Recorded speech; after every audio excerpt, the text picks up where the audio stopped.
is there are just some road investment in priorities in the east that we need to see happen. Andrew's just listed some in the EEH region, along with those that Andrew has just listed in his region. We need to see A428 Black Cat to Caxton Gibbous just delivered well. A47 Wansford to Sutton delivered well.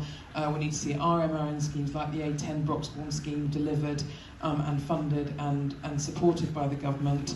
And we know that we've got some really big problems, as we heard from Richard Fuller earlier, the A1, Biggleswade to Huntingdon and schemes like that, but also schemes like the A505.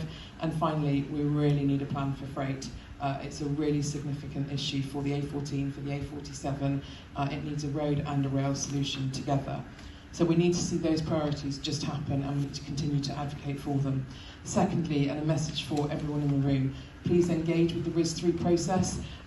We know that the draft RIS is coming out in the autumn. We believe it will be relatively light in content, but we are expecting a statement of funds available within it. That will put the context in of how much we need to work with the government to make the most of those funds, but also really press and advocate for the investment that we need to see in the region.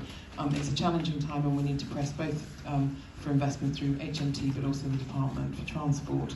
And finally, as I mentioned earlier, funding does need to be integrated. We need to see funding in the round for small-scale interventions, for maintenance, renewals, as well as the larger enhancements. And as it was wonderful to hear the Minister say earlier, we need to look at road and rail not as separate modes, but actually as a joint solution together. Thank you very much for listening to us, and we will continue to press on your behalf for all of those interventions in your region.